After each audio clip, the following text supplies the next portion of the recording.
Hello again, everybody. It's Scott Casper, Takedown Media. Thanks for watching.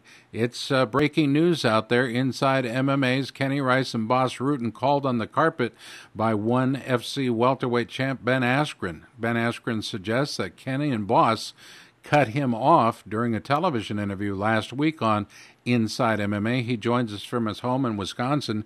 Ben Askren, ONE FC welterweight champ. Ben, welcome.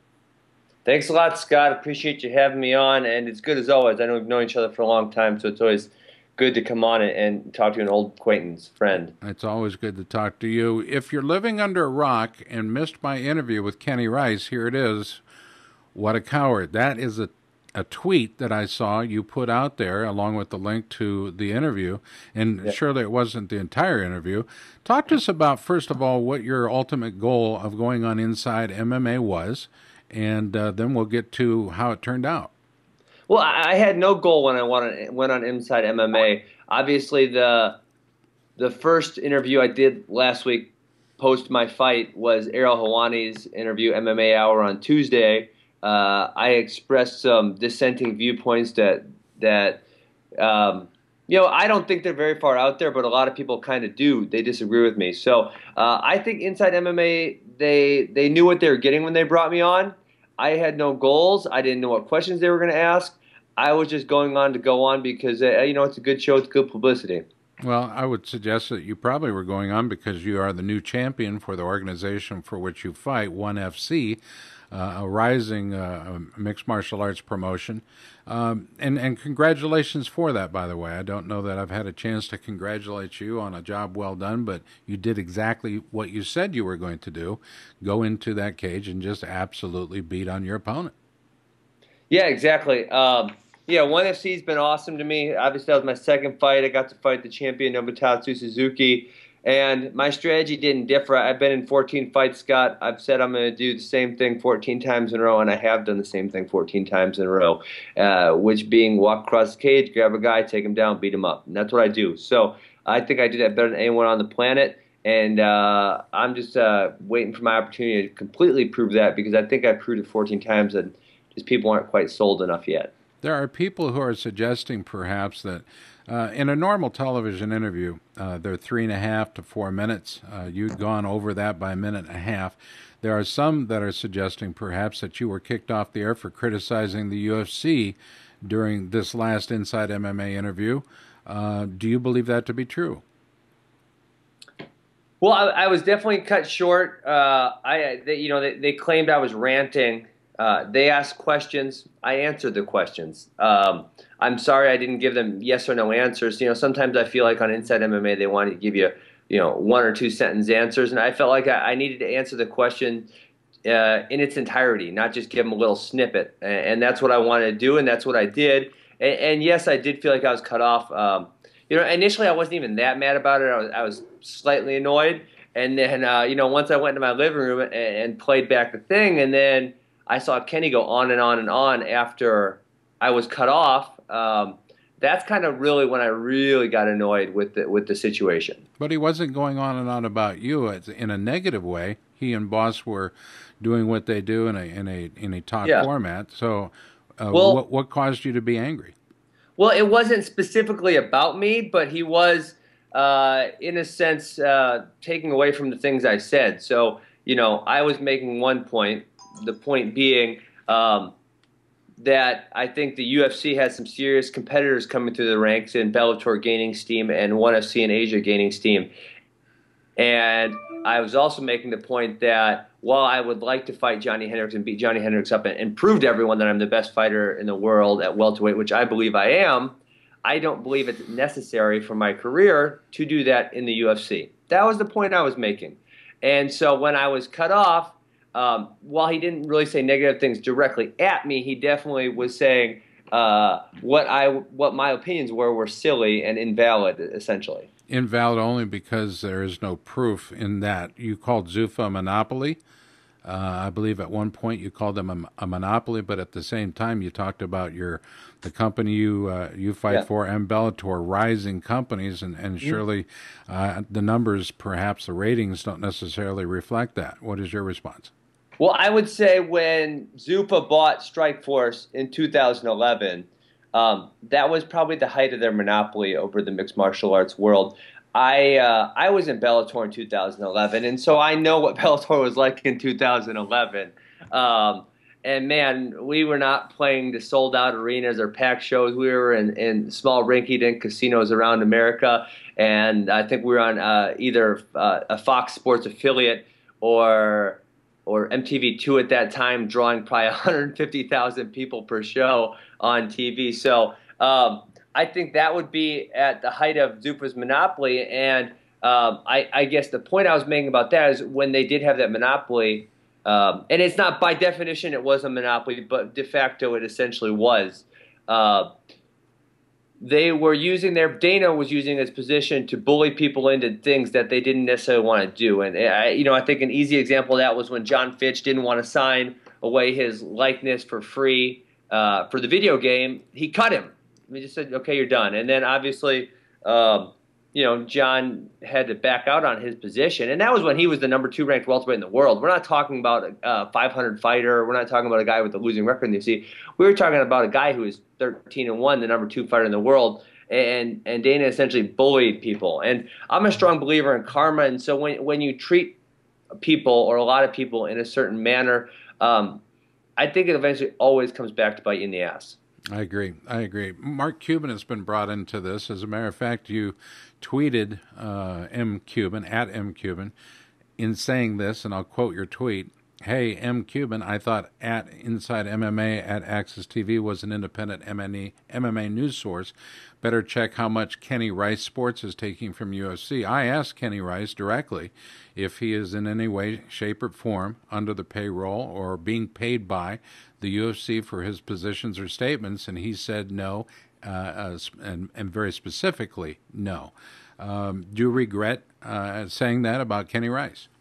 Well, I mean, I don't have any facts to back the fact out that he's being paid, but once, and Scott, I'm telling you, my Twitter has never been so busy as it was Saturday and Sunday after the Kenny Rice thing. I mean, literally, I was blown away because I thought I was annoyed, but generally MMA fans, they don't really like me that much. So when someone does something negative towards me, they're generally okay with it. But people were going off on Kenny. I mean, I was really in disbelief about it. So that definitely furthers my belief that he was totally in the wrong on this issue. And I tweeted Mark Cuban because I'm a big fan of Mark Cuban, and I know Mark Cuban politically is libertarian, is a strong believer in free speech. And Kenny says I was cut off because my time was running short. I was never told that. The producers never told me that. No one ever told me that. They gave you no guidelines at all as to how much time you would be allowed. They gave no guidelines. And if you watch a segment right before Kenny cut me off, he asked me a question. I mean, was probably 5 to 10 seconds into my answer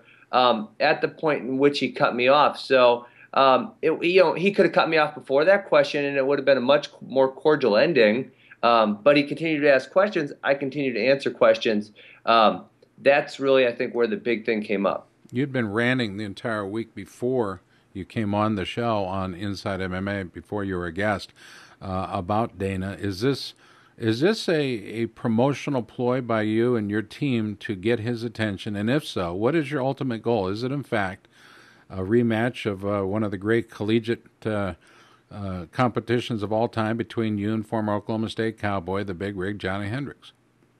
Well, obviously, I'd like to get my hands on Johnny Hendricks. And, I've been obviously on everybody's radar for a long time right now, between being the reigning Bellator champion since 2010, now being the ONE FC champion.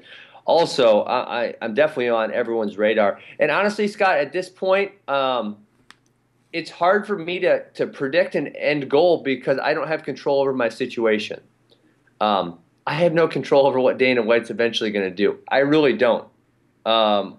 So I'm going to keep winning fights because that's what I can actually control, right? I can control what happens in the cage because I can train, I can practice that. So I can control that part of it. As far as the other part of it, long term, I really have no control over that. So would I like to get my hands on Johnny Hendricks? Of course I would. But I'm not going to stand down and kiss Dana's butt, and I've made that known for years now. I think that the original instigation was when I called his bullshit on the drug testing stance that he had. I want to say that was 2 or 3 years ago, and that was the initial start of the issues. And like I've been telling everyone is what I said was possible then in 2012, and he told me I was an idiot. Blah blah blah blah blah. They're coming full circle, and they're starting to implement these policies that I said they should be doing 2 to 3 years ago. So I was talking with both Kenny yesterday in an interview that'll be posted at the same time this interview is, and I was also talking with Boss in an off-air interview, just a conversation, and Boss said to ask, and I'm going to quote him now. This is from Boss Rutan. What more did you want to say as you were being cut off? Yeah, and like I said, the overall point, and I'll try to be not too long-winded, Scott, but the overall point I was trying to make, and you know what, I'll even back up. I would never, ever, ever make the argument that Dana White and Zuffa have not been positive for mixed martial arts, because we don't know where the sport of MMA would be without them. I mean, when Zuffa and Dana White rescued the company, the UFC, in the early 2000s, that company was headed for bankruptcy at best, but it probably was going to just dissolve into nothing. And obviously there was MMA going over in Japan, but it definitely wasn't a worldwide phenomenon. So I guess I would start out by saying that Dana White and Zuffa have been great for the sport of mixed martial arts. They have made it a widely known sport. They have popularized it all across the globe, and that's a great thing because I don't know what I'd be doing for a living. I'd probably be coaching college wrestling, which that's a great profession, but yes. I probably would not be in the sport of mixed martial arts without Zuffa and Dana White. So I definitely think, obviously, they've had a positive impact on the sport overall.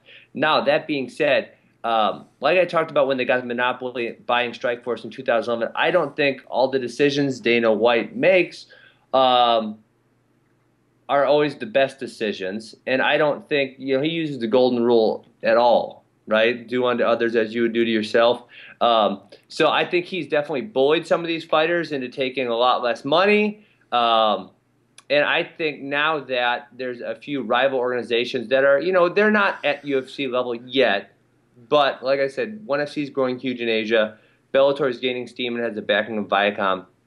So I think these things are going to start leveling the playing field within a short amount of time, and fighters are going to have more options, which is great for fighters. Because when fighters have options, you can't bully them. I mean, let's look at the easiest situation to point out was the Gilbert Melendez situation, right? Gilbert goes into negotiations. Dana tries to bully him. Gilbert goes and gets a great offer from Bellator and Viacom. And all of a sudden, Gilbert's fighting for the title, great contract, and he's on the Tough Show. So that right there is a very easy example of how competition helps fighters. And at the end of the day, that's what I'm looking out for. Is I have a lot of peers and friends in the sport, and I want the fighters to be treated as well as possible, paid as well as possible, and all those things don't happen when the UFC has a monopoly, and they don't happen under Dana White's good graces. Because while he does choose to help a few people out here and there, I would say overall, definitely not in the best interest of fighters to have UFC have a monopoly. We're talking with ONE FC welterweight champion Ben Askren, an NCAA champion as well, went at Missouri in Columbia, Missouri. I want to go back to the interview, and at one point, Kenny Rice, and I'm speaking about Kenny Rice now and his conversation with you on Inside MMA. While people are telling them to wrap it up, Kenny asked you this, and this is a quote: "Everybody wants to fight in the UFC. Don't you want to be the best in the world?" And most people consider the UFC being the best in the world.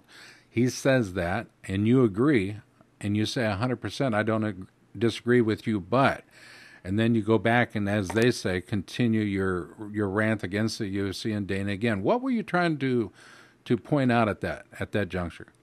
I mean, I think I really answered a lot of that in my last answer. That's what I was trying to point out. The simple fact, and I guess to expand on my point earlier, is now that there are rival organizations that are gaining strength. Okay.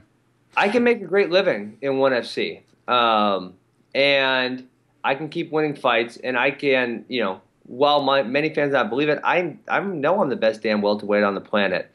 And that was a simple fact that I was trying to make. And I don't have to kiss Dana's butt and beg to be in the UFC. I don't have to do that. That was the point I was trying to make. At the end of it all, when Kenny says, and again I go back to quotations, "Thanks, Ben. We have to close down the soapbox. Thank you for your time. It's always interesting." Did you find that offensive? No, I mean, like I said earlier, I was minorly annoyed that I was cut off, but it wasn't that huge of a deal. I would say the bigger deal was when he claimed I was on a soapbox, and then I go 5 minutes later to watch the recording of what happened, and then he proceeds to talk and talk and talk like UFC is the end all be all of everything ever. And that was when I was really like, oh my God, what is this guy babbling about? You said in a quote, and I believe it was a tweet actually, that, hey, Kenny, I think that is what King Mo would call some UFC dick riding. Keep an open mind, brother. Times are changing. What did you mean by that? Times are changing. I mean, I've been talking about that in this interview. Is just the Bellator and the ONE FCs of the world are gaining strength. Like I talked about, my organization ONE FC is already has 90% market share in Asia. So obviously in Asia they're bigger than the UFC. In Asia, they've got 14 fights in the next year and a half on mainland China. That's something that the UFC's been trying to do for 5 years now, and they've yet to get on mainland China. They've been in Macau and Hong Kong, but they have not got to China. ONE FC has an amazing business model, and I've talked to Victor Cui, the CEO, a lot, and about a lot of the other people in the organization, and they really, really know what they're doing, and they're an organization to be watching as they come up over the next. I really predict in 18 months they're going to be, size wise, business wise, rivaling the UFC. And now it might take a little longer than that to get the fighters over there to have them see the vision also, but it's going to happen. You made a statement there are unhappy employees at the UFC. Was that statement directed toward fighters when you say Fighters, yes, employees? Okay. fighters. I don't really know any of the other employees too well. Okay, so you're suggesting perhaps, and again we go back to that comment you made about, or the idea that you have that Dana has browbeat or bullied some fighters into taking less or being less to the promotion than they could be. Is that correct? Yeah, that's exactly correct. All right. Did Mark Cuban get back to you in a tweet or phone call? Has anyone reached out to you from inside MMA? Yeah, Access TV, Andrew Simon, the CEO, reached out. Their producer reached out, and my management's in discussions with them about possibly, going back on the show or doing something else, which I'm not 100% sure I want to do. We'll see what happens. Would you? And I'll re-ask the question. At any point in time in the near future, would you be against a sit down in studio with your team and Kenny Rice, Boss Rutan, etc.? Would you be willing to sit down in studio with them and go a little long term, say Yeah. in an interview format? I mean, being interviewed by Boss Rutan is a joy, but with Kenny there marshaling the team, I think it's always a good duo. But Boss Rutan, I got to believe, is somebody you've looked up to as well in your fighting career. Well, yeah, if I did go back on, it would definitely have to be in studio or some format where they could just not cut my mic whenever they wanted to. Right. The thing I said the next day was I challenged Kenny Rice to a debate on the economics of global mixed martial arts because I don't know that he understands the economics of global mixed martial arts, and I think that's something maybe I could inform him on all the things that are going on, and maybe he could learn something. So that's kind of where I would like to go with it, and I think the general MMA public in America could learn a lot from a debate such as that also. At one point, and you and I may have had this discussion, it may have been with somebody else, but I go back to a discussion I had with somebody. Like I said, it may have been you. Looking back, do you regret leaving Bellator when you did? And I know that it wasn't entirely all your idea, the fact that they did not resign or what have you. But with the changes at Bellator, have the changes at Bellator been good in your estimation? I think it's too early to tell. Scott Coker's only been around for a few months. Bjorn Rebney was never that awful to me. I know that obviously there's other stories from other people who say they really, really don't like him. He was never that bad to me, so I really have nothing too bad to say about him. And I don't think lots of times he gets the credit he deserves. I mean, think about Bellator's on freaking Bellator 124. When you think how many other MMA promotions have made it to number 124, I mean, it's so hard to do. MMA is a very tough industry. So to make it from Bellator 1, and I think my first fight was Bellator 12 or 13, I want to say, in Chicago, and there was about 200 people in the stands. To make it from the point they were then to the point they are now, and Bjorn, I think, stepped down after, I want to say, Bellator 121. but that's an outstanding feat in itself. So I think we're going to have to wait a little bit to see what kind of impact Scott Coker has on their business. But I definitely think, one thing that Bjorn Going and Scott Cumming, what that shows to me is that Viacom is very serious about the MMA business, and they're very serious about trying to compete with the UFC. And Viacom is an enormous company with lots of resources that could potentially do it if they really put enough muscle behind it. Let's talk a little bit about how you've been finishing fights lately. It seems to me that you as a fighter, as a competitor, are growing. Your talent seems to be growing. How are you doing that? Well, it's just a matter of time. People always forget about me. I won the belt in Bellator 18 months after I started fighting. I mean, I was a baby in the sport. I was using wrestling, and that was really it at that point because that was all I knew. And I didn't join a major serious mixed martial arts camp till the fall of 2011, which was about 2.5 years into my fighting career, a little less than that. But that was the first time I was a full-time serious mixed martial artist. That was way after I won the Bellator belt. So I was fighting at a high level without skills to be fighting at a high level. I was winning because I know how to win, and I had a strong wrestling background. Some would go back to your wrestling career, and the couple times that I remember in matches I was announcing, I remember you getting behind a point or two, and that seemed to only awaken the beast within. Would you say that's true even today? Definitely, I think. I think I've even furthered myself as a competitor. I think one skill that a lot of people forget about, and sports psychology is one of my passions. So I could talk about this topic for hours. Is competing, winning is a skill. People don't understand that when they think about skills, they think about punching, kicking, jiu-jitsu. They think about those kind of things, and they think about physical, how strong you are, how good your cardio. They think about those things, but they don't think about literally the skill of winning, and that is a skill. And that's something I was very skilled at. And like I said, early in my day, 18 months into my fighting career, I was a terrible stand-up fighter. I knew a little bit of jiu-jitsu. I knew a lot of wrestling. I knew how to win fights. That was what I knew how to do. And so I did it. And when I came to Duke Rufus's in August of 2012, that was when I really started to become a real fighter and really started to develop skills. So from that point on, it still took me a while to really learn, but now I feel very comfortable inside a cage, very comfortable with all my skill sets, and it's showing. Obviously, I've been winning fights in a lot more dominant fashion lately, and I think it's going to continue to be that way because my skill sets have fully developed now. Not that I need to bring Dana White up again, but I will. Do you think you are a more attractive fighter today because of the way you've been finishing your fights and perhaps the way you were finishing before as a wrestler and then just the climb up on top, climb the rack and mount and pound and ground and pound your opponent? Well, I don't know. Dana, you never know what Dana finds exciting and interesting because that could change day by day. Dana says never, and then Dana does what he said never would happen. So you never really know with him. I think maybe it's kind of what kind of mood he wakes up in that morning. Does mixed martial arts need good guys and bad guys to be truly entertaining for the fans to be able to get behind the good guy or the bad guy? Yeah. You mentioned earlier that you feel that there may not be an awful lot of fans out there that are truly behind you 100%. I disagree, but they seem to like to boo you, and then you seem to add a little bit of gasoline to the fire, as it were.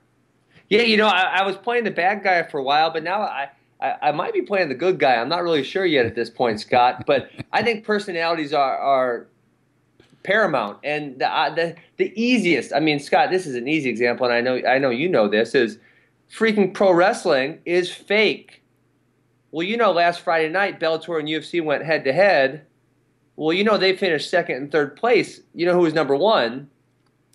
WWE. The WWE, and that's fake. That's fake. It's literally fake. And I think more people watch the WWE than Bellator and UFC combined. So personalities are paramount. People want drama. They want I would call it a male soap opera. People love that stuff. Don't you think, though, that they're really two totally... Is it fair to compare WWE and any form of mixed martial arts? Because here's my point. And I've always believed this, that the world of professional wrestling is scripted as the end results are. Don't you think that perhaps it's a little easier for people to swallow a scripted result and become a fan at a variety of levels, especially when the blood isn't real or the injuries seem to be oversold or what have you? Isn't it easier for a wider selection or cross-section of America and the world, for that matter, to be fans? It seems to me to be an MMA fan, you need to be educated. I would say, I would say no, because, I think the personalities are what sell WWE. Now, I don't watch it anymore. I did, obviously, as a kid. I was interested. But, now, I guess when I think of sometimes, I'm doing something, I miss a fight, I DVR at home, and then I accidentally look at my Twitter and I see the results, and then I completely lose my interest on watching what happened because I know the fight, I know who's going to win. So that it's a predetermined outcome, essentially, by the time I would turn on the DVR. And the WWE, it's a predetermined outcome every time. It's fake, right? So I would say no. I think the WWE, what the WWE proves to me is that people love personalities, and they know how, being the WWE, know how to sell personalities and male soap opera. All right, I'm going to list off some names, and I would like you to talk directly to them as if they were sitting across from you. Already? Are you ready? Oh, jeez, this is going to be brutal, Scott. All right, here we go. First up, Boss Rutan. What would you say to Boss Rutan right now, should he be sitting across from you? Man, honestly, I can't tell you I have anything to say to Boz. He was kind of indifferent in the interview, and I don't really have a strong feeling either way. I don't know. Maybe we talk about what we ate this morning or what we're going to get for lunch or something. I don't have anything really either way to say to him. What would you say to Kenny Rice? I would ask Kenny why he cut me off. And, I don't know that I would get a straight answer, but I'd at least ask him. What would you ask Mark Cuban, or what would you talk about with Mark Cuban? Man, I would love to go have lunch or dinner with Mark Cuban. His whole life story is fairly interesting to me. How he came up as an entrepreneur. I could talk to Mark Cuban. I could ask Mark Cuban questions for hours and hours and hours. And I think we share a lot of the same philosophies in life. So I would love to go hang out with Mark Cuban. Lorenzo Fertitta. Lorenzo, wow. Being interested in business, and not just from my personal perspective, but, as a global business, I would like to get his take on what Dana's doing and if he really thinks it's a positive thing for the UFC, because I think Lorenzo's a great entrepreneur, and obviously he runs a lot of other businesses besides just Zuffa. I would like to get his take on all of Dana's actions and what he really, really, really deep down thinks on him, because we don't really get to hear a lot about what Lorenzo thinks. Isn't that by design, though? Maybe. It might be. And what would you say to Dana White should he be sitting in front of you right now, one-on-one, nobody else in the room? Oh, man. I'd probably say, Dana, are we going to make millions of dollars together someday or what? What do you think his response would be? He'd probably laugh, and then he'd probably shake his head yes. We've been talking with one UFC champ, NCAA champ, Olympian, Ben Askren, who's just a joy to have in the world of sport, because deep down inside, I think he truly does care. Ben, have I oversold that, or do you? Well, care about what? You didn't define that. The world of sport that you compete in. I love wrestling. I care about wrestling, MMA. I love the pure sport of it, but I think there are, I think way more so than wrestling, there's a lot of people in MMA for the wrong reasons, and those being the dollar signs, obviously. Now, this is not so much a question, it is an opportunity. Is there anything we haven't talked about today in this open-ended interview that you would have liked to have talked about on Inside MMA, perhaps, or since in that episode of Inside MMA? Is there anything that we missed? I don't think so. Honestly, we hit on a lot of stuff, Scott. And, you really gave me the opportunity to kind of speak my mind. And you asked the tough questions that no one else wanted to ask this week, because, at the end of the day, they wanted me on their shows because I was a popular commodity this week. And but they were still kind of nervous to get in Zupa's bad graces. So they didn't ask the tough questions, and you asked the tough questions, and I got to put my full answers out there. So I really appreciate that, and I can't think of anything off the top of my head that I didn't get to talk about. How is the Askren Brothers Wrestling Academy doing? Man, it's fantastic. We actually our one location completely sold out in the fall, and that's the first time we've done that in the fall. So we're excited. Man, I just got to go in there for the first time, and man, it's kind of my vision. You know, I got these 7th and 8th graders asking me these questions that high-level college wrestlers should be asking me, and I freaking love it, and I love the fact that they're thinking on that level. And so that's kind of what I envisioned when I started it initially, and that's what we're getting now. So I'm super excited for the future and happy, and everything's going great. Best of luck to you, Max, Amy, of course, your beautiful wife. It's always good to talk to you, Ben. Thanks for going on the record with us on Takedown Media, and we appreciate that, but we look forward to seeing you whenever and wherever. It's good to talk to you, my friend. Thanks for the time today. Thanks a lot, Scott. For all of us.